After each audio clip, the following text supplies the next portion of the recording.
வணக்கம் நண்பர்களே. இன்று நாம் பார்க்க போவது பங்கு சந்தை கடந்த வாரம். அதாவது கடந்த வாரம் பங்கு சந்தையில் நடந்த முக்கியமான நிகழ்வுகளை பற்றி நம்ம பார்க்க போறோம். அதுக்கு முன்பு கடந்த வாரம் பங்கு சந்தை எந்த நாளில் உயர்ந்தது, எந்த நாள் தாழ்ந்தது என்பதை ஒரு பார்வை பார்த்து விடுவோம். 16/11/2020 அன்று திங்கட்கிழமை மார்க்கெட் லீவு. 17-18 மார்க்கெட் அப்பு, 20ஆம் தேதி அப்பு, 19ஆம் தேதி மட்டும் மார்க்கெட் டவுன். இதுக்கு எல்லா காரணங்களையும் நம்ம பார்ப்போம். ஓகே, இன்னைக்கு நம்ம காணொலியில பார்க்க போகிற விஷயங்கள் என்னன்னாக்க, பிபிசிஎல் பற்றி ஒரு அப்டேட் இருக்கு, RCEP, Vodafone Idea, COVID-19 vaccine update, PHFL, Lakshmi Vilas Bank, SpiceJet, Titan update, பாத் Infratel and industrial merge, Bharat Electronics பற்றி அப்டேட்ஸ் தான் நம்ம இந்த காணொலியில் பார்க்க போறோம். முதல் காணொலி நமக்கு பிபிசிஎல் பற்றி அப்டேட் பார்ப்போம். நமக்கு தெரியும், BPCL Bharat petroleum corporation limited இந்தியாவில் 2வது பெரிய oil refinery and marketing company. இதோடைய ஷேர்ஸை 52% ஷேர் கவர்மெண்ட் வச்சிருக்கு. அதை விற்கிறதுக்கான முயற்சியில கவர்மெண்ட் ஈடுபட்டிருக்கு. இப்போ ஏற்கனவே அதுக்கான இறுதி டேட்ஸ், அதாவது இந்த டேட்டுக்குள்ள இஓஐ அப்ளை பண்ணணும் அப்படின்னு சொல்லியிருந்தாங்க. இஓஐ அப்படின்னாக்க எக்ஸ்பிரஷன் ஆஃப் இன்ட்ரெஸ்ட், யார் யார் இன்ட்ரெஸ்டா இருக்கிறாங்களோ அவங்களாம் இன்ஃபார்ம் பண்ணணும் அப்படிங்கிற மாதிரி சொல்லியிருந்தாங்க. ஏற்கனவே 3-4 வாட்டி அந்த டேட்ஸ் தள்ளி போச்சு. இந்த மாதம் நவம்பர் 16 மறுபடியும் கடைசி டேட்டா கொடுத்துருந்தாங்க. இந்த கம்பெனி அப்ளை பண்ணிச்சுங்கிற பற்றி இன்னும் முழு விவரம் நமக்கு கிடைக்கல. இருந்தாலும் வேதாந்தா நிறுவனம் ஒரு இஓஐ அப்ளை பண்ணிக்கிறதா அவங்க சொல்லியிருக்காங்க. அதே நேரத்தில் நம்மளுடைய ஃபைனான்ஸ் மினிஸ்டர் நிர்மலா சீதாராமனும் நிறைய கம்பெனிகள் இன்ட்ரெஸ்ட் காட்டியிருக்காங்க. அவங்கள நாங்கள் எஸ்டிமேஷன்ஸ், ஃபைனான்ஸ் எஸ்டிமேஷன் கொடுக்க சொல்லுவோம் அப்படிங்கிற மாதிரி சொல்லியிருக்காங்க. ஸோ இதனால அதனால இந்த நிறைய கம்பெனிஸ் அப்ளை பண்ணிருக்காங்க. நம்ம நம்புவோம், பார்ப்போம். அதை பற்றி செய்திகள் இன்னும் வர இன்னும் தெளிவடையும். இந்த நிலைமையில பாரத் பெட்ரோலியம் கார்பரேஷனுடைய ஷேர்ஸ் கொஞ்சம் அப் அண்ட் டவுனாக தான் இருக்கு. இன்னும் ஸ்டெபிலைஸ் ஆகாமல் போயிட்டு இருக்கு. பொறுத்து தான் பார்க்கணும். அடுத்து ஆர்சிஇபி அப்படின்னாக்கா ரீஜனல் காம்ப்ரிஹென்சிவ் எக்கனாமிக் பார்ட்னர்ஷிப் அப்படின்னு சொல்லுவாங்க. அதாவது இப்ப யூரோப்பியன் யூனியன் இருக்கு இல்லைங்களா, அந்த மாதிரி ஏசியாவில் இருக்க சில கண்ட்ரிஸ் ஒன்னா சேர்ந்து ஒரு யூனியனை ஃபார்ம் பண்ணி ட்ரேட் அக்ரிமெண்ட்ஸ் ஏற்படுத்திக்கிறதா இந்த ஆர்சிஇபியுடைய மெயின் மோட்டிவேஷன். அதான் மெயின் கான்செப்ட் உங்களுக்கு. அதுக்காக இதுதான் இந்த கண்ட்ரிஸ் இது கடந்த 20ஆம் தேதி இது சைன் பண்ணிட்டாங்க. இது largest free trade bloc in the world. Actually 15 countries ஒன்றா இணைந்து இந்த ட்ரேடு ஆர்சிபி சைன் பண்ணியிருக்காங்க. அந்த கண்ட்ரிஸ் என்னன்னு கேட்டீங்கன்னாக்கா, Australia, Brunei, Cambodia, China, Indonesia, Japan, Laos, Malaysia, Myanmar, New Zealand, Philippines, Singapore, South Korea, Thailand and Vietnam. இதுல இன்னொரு கண்ட்ரி இருந்துச்சு பேச்சுவார்த்தையில. அந்த கண்ட்ரி வெளியில் அந்த கண்ட்ரி இந்தியா. ஏன் இதுல வெளியில வந்துச்சு அப்படிங்கிறது நமக்கு பொதுவான கேள்வி.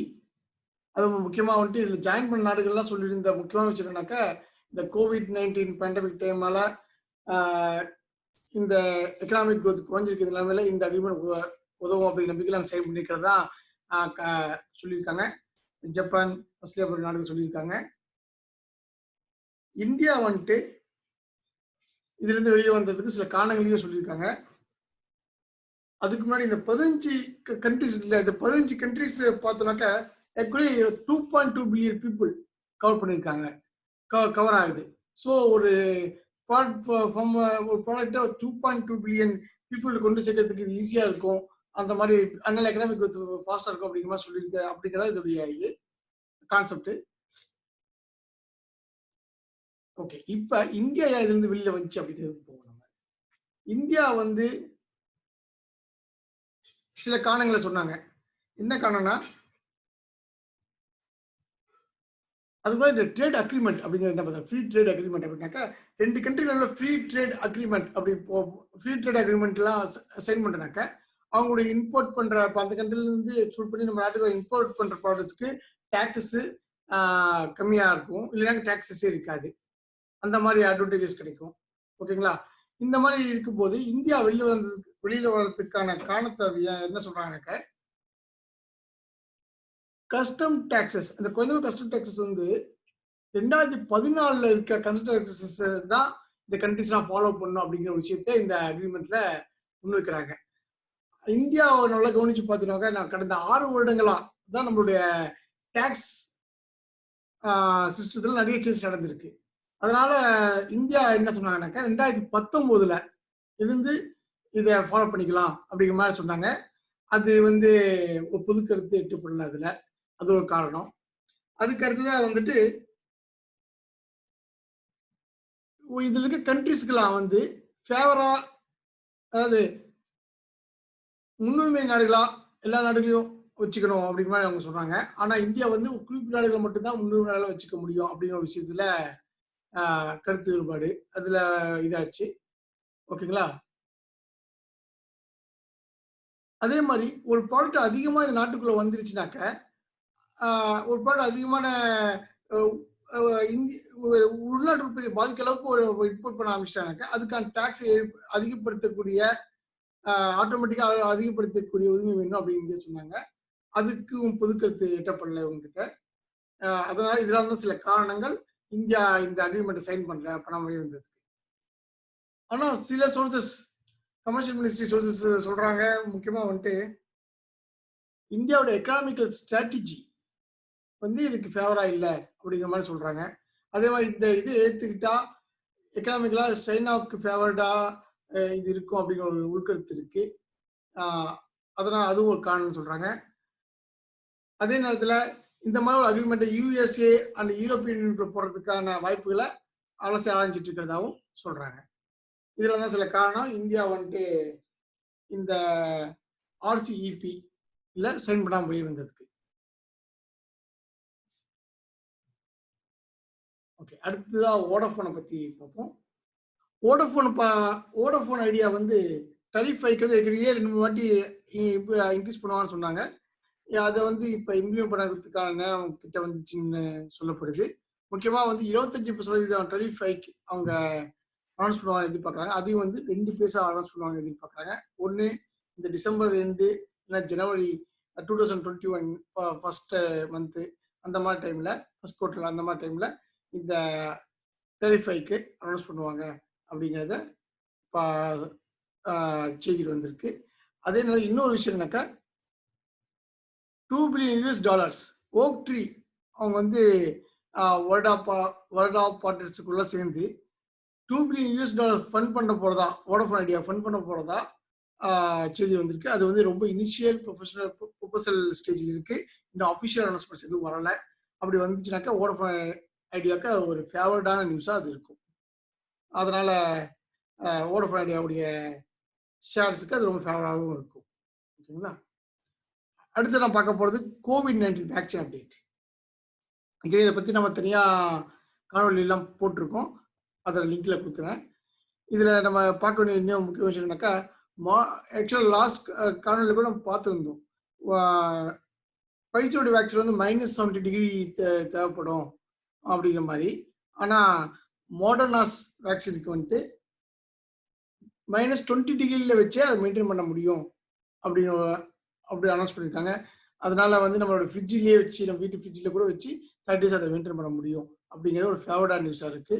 இதனால ஃபைசர் ஷேர்ஸ்ல கொஞ்சம் விலைக்குறைவு ஏற்பட்டது. இந்த வாரம் விலைக்குறைவு ஏற்பட்டதுக்கு முக்கிய காரணம் இதுதான். மாடர்னா வேக்சின் வந்து -20 டிகிரி மெயின்டைன் பண்ண முடியும். ஓகே, அடுத்ததான் நம்ம பார்க்க போது DHFL, திவான் ஹவுசிங் ஃபைனான்ஸ் லிமிடெட். திவான் ஹவுசிங் ஃபைனான்ஸ் லிமிடெட் வந்துட்டு ஒரு என்பிஎஃப்சி கம்பெனி, நான் பேங்கிங் ஃபைனான்ஸ் கம்பெனி. அதுக்கு வந்து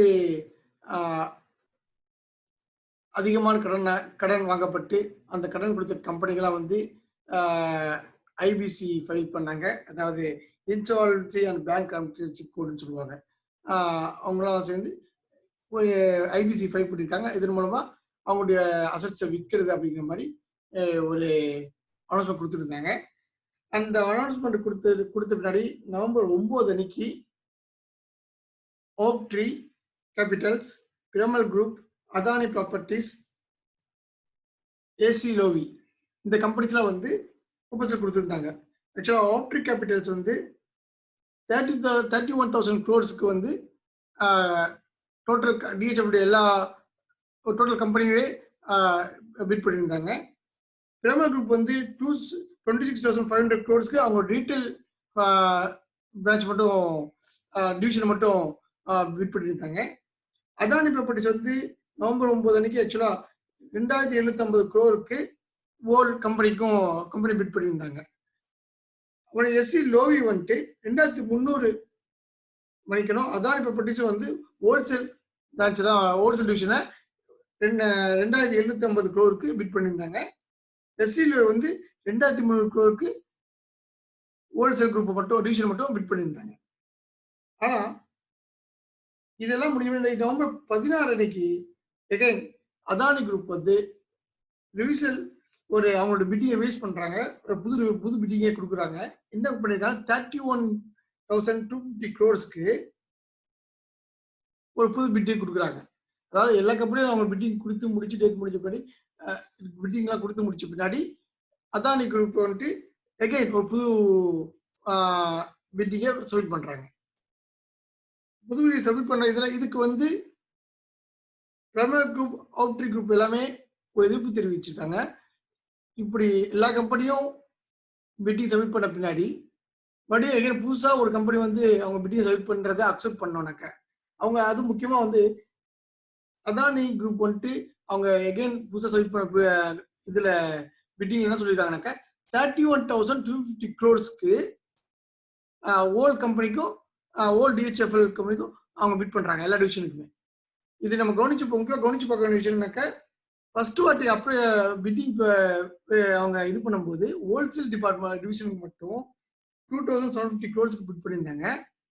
ஓக்ட்ரீ கேபிட்டல்ஸ் வந்து 31,000 crore ஓல் டிவிஷனுக்குமே எல்லா டிவிஷனுக்குமே அவங்க வந்து பிட் பண்ணியிருந்தாங்க. But Adani properties first time வந்து ஹோல்சேல் டிவிஷனுக்கு தான் பிட் பண்ணாங்க. அதுவும் வந்து 2,750 crores. ஆனா ரெண்டாவது பிட் பண்ணும்போது டிஹெச்எஃப்ல இருக்க எல்லா டிவிஷனுக்கும் சேர்த்து 31,250 crores பிட் பண்ணியிருக்காங்க. அதாவது ஓக்ட்ரீ வந்து 31,000 crores பிட் பண்ணாங்க ஃபர்ஸ்ட் டைம்.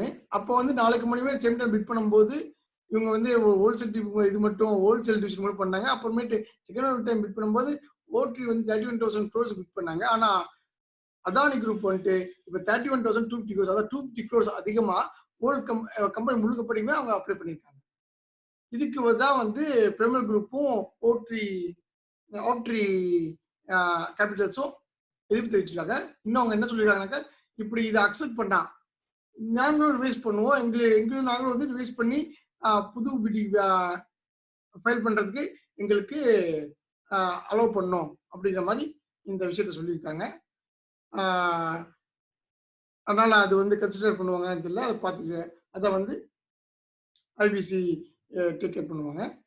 இதுல குறிப்பிட வேண்டிய விஷயம் என்னன்னாக்க, டிஹெச்எஃப்எல் வாங்குறதுக்கு கம்பெனிங்கெல்லாம் போட்டிக்கிட்டு பிட் பண்றதுனால டிஹெச்எஃப்எல் ஷேர் வந்து இந்த வீக் ஃபுல்லாவே அப்பர் சர்க்யூட்ல இருந்துச்சு. ஆக்சுவலா சொல்ல போனா நல்ல ஒரு அப் மூவ்மெண்ட்ல இருக்கு. அதாவது கம்பெனிஸ் நிறைய கம்பெனிஸ் போட்டிக்கிட்டு டிஹெச்எஃப்எல் உடைய கம்பெனியை வாங்குறதுக்கு முயற்சி பண்றது, இது வந்து பெரிய பாசிட்டிவா நியூஸை பார்க்கப்படுது மார்க்கெட்ல. அதனால டிஹெச்எஃப்எல் வந்து ஷேர்ஸ் ரேட்டு ஏறிக்கிட்டு இருக்கு. அடுத்தது நமக்கு இந்த வாரம் ஃபுல்லாவே பரபரப்பாக பேசப்பட்ட லட்சுமி விலாஸ் பேங்கை பத்தி பார்ப்போம். நம்ம லட்சுமி விலாஸ் பேங்க் வந்து மானிட்டரி அனௌன்ஸ் பண்ணியிருக்காங்க ஆர்பிஐ பேங்க். லட்சுமி விலாஸ் பேங்குடைய முக்கியமான பிரச்சனை கிராஸ் என்பிஏ வந்து 23% கிட்ட இருக்கிறது. அதனால ஆர்பிஐ வந்துட்டு அவங்க மானிட்டரி அனௌன்ஸ் பண்ணியிருக்காங்க. 17ஆம் தேதி நவம்பர் 17 டிசம்பர் 16 வரைக்கும் இந்த அனௌன்ஸ்மெண்ட் இருக்கு, மானிட்டரி அனௌன்ஸ்மெண்ட் இருக்கு. முக்கியமா அதுல பெரிய ஆர்பிஐ அனௌன்ஸ் பண்ண முக்கியமான விஷயம் என்னன்னாக்கா, ஷேர் ஹோல்டர்ஸ் கேபிட்டல்ஸை வந்து ஷேர் கேபிட்டலை வந்து ரைட் ஆஃப் பண்றோம் அப்படிங்கிறாங்க. அதாவது ஷேர் ஹோல்டருக்கு எதுவும் கிடைக்காது அப்படிங்கிற மாதிரி அவங்க அனௌன்ஸ் பண்ணியிருக்காங்க. இதை பத்தி விளக்கமான காணொலி நம்ம ஏற்கனவே போட்டிருக்கோம், அதையும் நான் டிஸ்கிரிப்ஷன் ஷேர் பண்றேன்னு பாருங்க லட்சுமி விலாஸ் பேங்கை பத்தி. அதனால ஷேர் கேபிட்டல் ரேட் ஆஃப் பண்றதுனால இதுக்கு மேல ஷேர் ஹோல்டருக்கு எந்தவித அவங்க இன்வெஸ்ட் பண்ண பணமும் கிடைக்காது. மார்க்கெட்ல வித்தாதான் உண்டு, இப்போ இருக்க ஷேர்ஸை மார்க்கெட்ல வித்தாதான் உண்டு. மித்தபடி வேற அது வாங்குறதுக்கு ஆள் வேணும், அது ஒரு விஷயம் இருக்கு இதுல. இது அதே மாதிரி அவங்களுக்கு வேற எந்த, அதாவது இப்போ எஸ் பேங்க் பண்ணாங்கன்னாக்கா அது ஷேர் ஹோல்டர்ஸ் பாதுகாக்கிறதுக்காக அவங்க வந்து 3 இயர்ஸ் லாக் பீரியடு, ஷேர்ஸ் விற்க முடியாது அப்படிங்கிற மாதிரிலாம் அனௌன்ஸ் பண்ணியிருந்தாங்க. 100 ஷேருக்கு மேலே வச்சிருக்கவங்களுக்கு எஸ் பேங்கோட ஷேர்ஸை விற்கக்கூடாது அப்படிங்கிற மாதிரிலாம் அனௌன்ஸ் பண்ணியிருந்தாங்க. அந்த மாதிரி கூட இப்போ வந்து லட்சுமி விலாஸ் பேங்க் அனௌன்ஸ் பண்ணாமல் டோட்டலாக வந்து ரைட் ஆஃப் பண்ணுறோம் அனௌன்ஸ் பண்ணது வந்து ஷேர் ஹோல்டர்ஸ்க்கு வந்து பெரிய அப்செட்டாக இருக்குது, பெரிய வருத்தமான செய்தியாக இருக்குது. அதனால இன்ஸ்டிடியூஷனல் இன்வெஸ்டர்ஸ் வந்து ஆர்பிஐக்கு ஒரு செஷன் கொடுத்துருக்காங்க. ஏன்னா பேங்க் ரொம்ப இக்கட்டான நிலைமையில, ரொம்ப கஷ்டமான நிலைமையில இருந்தப்ப ஷேர் ஹோல்டர்ஸ் கூட இருந்தோம். ஆனா இப்போ ஷேர் ஹோல்டர்ஸ்க்கு எந்தவித இதுவும் இல்லாம, அதாவது அவங்க ஷேர்ஸ் கூட மார்க்கெட் வித்ததான் உண்டு, மித்தபடி எந்தவித பெனிஃபிட் இல்லாம, பெனிஃபிட் கூட இல்லை, இருக்கிறது கூட கொடுக்காம நம்ம இது பண்றது சரியான முறையா இருக்காது. அதனால இதை வந்து கன்சிடர் பண்ணுங்க அப்படிங்கிற மாதிரி சொல்லியிருக்காங்க. இதுதான் வந்து இன்ஸ்டிடியூஷனல் இன்வெஸ்டர்ஸ் ஆர்பிஐ கிட்ட இன்ஃபார்ம் பண்ண செய்தி. பாப்பா ஆர்பிஐ என்ன முடிவு எடுக்காங்கிறத பொறுத்து தான் பார்க்கணும். அதே மாதிரி டெபாசிட் வச்சிருக்கவங்க அவங்களுக்கு எந்த பிரச்சனையும் கிடையாது. இப்போதைக்கு $25,000 ரூபாய் தான் எடுக்க முடியும். இல்லை அது மெடிக்கல் எமர்ஜென்சி இல்லை ஹையர் எஜுகேஷன்னா நம்ம அதிகமாக பணத்தை எடுக்க முடியும், 5 லட்சம் வரைக்கும் எடுக்க முடியும் உங்களுக்கு. ஆனால் ஆஃப்டர் இந்த இஷ்யூஸ்லாம் முடிஞ்ச வாட்டர் பிரச்சனை முடிஞ்ச பின்னாடி இந்த டெபாசிட் அமௌண்ட் பாதுகாப்பாக திருப்பி கொடுக்கப்படும். வீட்டை எடுத்துக்கலாம், நான் டெபாசிட்டாக வச்சுக்கலாம் அப்படிங்கிற மாதிரி அவர் சொல்லியிருக்காங்க. முக்கியமாக இந்த லட்சுமி விலாஸ் பேங்கை வந்து டிபிஎஸ் இந்தியா பேங்கோட இணைக்கிறதா வந்து அனௌன்ஸ் பண்ணியிருக்காங்க. ஸோ இதன் மூலமா 25,000 கோடி ரூபாய் உள்ள இன்ஜெக்ட் பண்ணப்படும் ஆர்பிஐ சொல்லியிருக்காங்க. இதுக்கு வந்து இன்னும் கவர்மெண்ட் அப்ரூவ் கொடுக்கல, அதாவது 30 நாளுக்குள்ள அப்ரூவ் கொடுக்கணும். கவர்மெண்ட் என்ன டிசிஷன் எடுக்கலாங்கன்ட்டு ஆர்பிஐ வந்து ஒரு டிராஃப்ட் கொடுத்துருக்காங்க சென்ட்ரல் கவர்மெண்ட்டுக்கு. ஓகேங்களா, இதுதான் லட்சுமி விலாஸ் பேங்கை பற்றி இது. ஆனால் இது எக்காரணம் கொண்டும் லட்சுமி விலாஸ் பேங்க்ல இப்போ ஷேர் வாங்குறது எந்த விதத்திலும் நமக்கு பயனளிக்காது. ஆனால் பொறுத்து செய்திகள் எல்லாம் சரியான பின்னாடி இப்போ லட்சுமி விலாஸ் பேங்க் டிபிஎஸ் வந்து ஷேர் ஹோல்டர்ஸ்க்கு ஏதாச்சும் ஃபேவராக பண்ணுறோம் அப்படிங்கிற மாதிரி எல்லாம் அனௌன்ஸ் பண்ணாவோ இல்லை வேற ஏதாச்சும் டிசிஷன்ஸ் எடுத்தாவோ அப்புறம் வாங்குறது தான் ஷேர் வாங்குறது நல்லதாக இருக்கும். இப்போதைக்கு இந்த ஷேர் வாங்குறது எந்த விதத்திலும் ரெக்கமெண்டட் கிடையாது. ஓகே, ஸ்பைஸ்ஜெட்டுடைய ஷேர்ல ஒரு அப்பர் மூவ்மெண்ட் இருந்துச்சு இந்த வீக்ல. அதுக்கு முக்கியமான காரணம் என்னன்னாக்கா COVID-19 பத்தி வேக்சின் பத்தி நியூஸஸ். ஸோ COVID-19 வேக்சின் வந்துச்சுன்னா நம்ம பழைய மாதிரி நம்ம ஏரோநாட்டிக்கல் டிபார்ட்மெண்ட் பண்ணோம், மறுபடியும் அதில் அப்பர் மூவ்மெண்ட் இருக்கும், பேசஞ்சர்ஸ்லாம் போயிட்டு இருவாங்க, ஸோ இன்கம்ஸ் ஆரம்பிச்சிருவோம் அப்படிங்கிற ஒரு எதிர்பார்ப்பு. அதே நேரத்தில் டிஜிசிஏனா directorate of general civil aviation, அவங்க வந்து அக்டோபர் மந்த் டேட்டா ரிலீஸ் பண்ணாங்க. அக்டோபர் மந்த்ல வந்து என்ன நடந்திருக்கு அப்படின்னு ரிலீஸ் பண்ணாங்க. அதில் பார்த்தா நம்ம இண்டிகோவுடைய ஸ்பேஸ் மூமெண்ட்ல நல்ல ஒரு அப்போர்ட் மூமெண்ட் இருக்கு. ஸோ அது வந்து ஸ்பைஸ் ஜெட்டுக்கு ஒரு ஃபேவராக இருக்கு ஆக்சுவலா. அதனாலையும் இந்த ஷேர் ரேட் இருந்துச்சு. அதோட முக்கியமான ஒரு விஷயம் என்னன்னாக்கா HSBC குளோபல் ரிசர்ச் வந்துட்டு இதை வந்து அப்டேட் பண்ணியிருக்காங்க. ஸ்பைஸ் ஜெட்டுடைய ஷேரை அப்டேட் பண்ணியிருக்காங்க. ஓல்டு அப்படிங்கிற ஸ்டேட்ல இருந்து பை அப்படிங்கிற ஸ்டேட்டுக்கு அப்டேட் பண்ணியிருக்காங்க. ஷேருடைய ரேட்டையும் டார்கெட் ரேட்டையும் அவங்க இன்க்ரீஸ் பண்ணியிருக்காங்க. இது வந்து முக்கிய அட்வான்டேஜ், ஸ்பைஸ் ஜெட்டுக்கு அட்வான்டேஜா இருக்கு. அதுக்கு அவங்க சொல்லி காரணம் என்னன்னாக்க கொரோனாவை டைம்ல, அதாவது COVID-19 அப்போ ஐல இருந்த டைம்ல அவங்க வந்து செலவுகளை ரொம்ப திறமையா கையாண்டு குறைச்சிருக்காங்க. முக்கியமா வந்துட்டு பேசஞ்சர் குறைஞ்சப்ப அவங்க வந்து இந்த கார்கோ இதில் அதிகம் கான்சென்ட்ரேட் பண்ணாங்க அப்படிங்கிற மாதிரி ஒரு அனௌன்ஸ்மெண்ட் சொல்லியிருந்தாங்க. காரணம் சொல்லியிருக்காங்க. அதே நேரத்தில் இன்னொரு காரணம் என்னன்னாக்கா, ஜெட் ஏர்வேஸ் போயிங் 737 ஏரோப்ளேனை இப்போ இயக்கலாம் அப்படின்னு அமெரிக்காவில் அப்ரூவ் கொடுத்துருக்காங்க. அதுக்கு முக்கிய காரணம் என்னன்னாக்கா, ஸ்பைஸ் ஜெட் தான் அதிகமான அந்த விமானங்களை வச்சிருக்காங்க இந்தியன் மார்க்கெட்ல. அதனால அது வந்து ரொம்ப நாள் லேண்டிங்லேயே வச்சிருந்தாங்க. ஆக்சுவலி நடுவில் நிறைய ஆக்சிடென்ட் ஆனால அதை வந்து பறக்கிறதுக்கு பேன் பண்ணியிருந்தாங்க. அதனால லேண்டிங்லேயே இருந்துச்சு. இப்போ அதையும் ஓகே, அதையும் இயக்கலாம் அப்படிங்கிற அப்ரூவ் கொடுத்தனால நம்மளுடைய ஸ்பைஸ் ஜெட்டுக்கு அது ஒரு ஃபேவரான செய்தியாக இருக்குது. ஏன்னா அதிகமான அந்த போயிங் விமானத்தை வச்சிருக்கனால அந்த விமானங்களை ஓட்ட முடியும் அப்படின்ட்டு, அதனால இவங்களுடைய செலவுகள் குறையும் அப்படிங்கிறது தான் இதில். அதனால ஷேர் மார்க்கெட்ல ஸ்பைஸ் ஜெட் ஷேர் நல்ல ஒரு அப்பர் மூமெண்ட்ல இருக்கு. அதுக்கடுத்து நம்ம பார்க்க போது டைட்டன் வந்து ஆக்சுவலா எப்பயுமே இந்த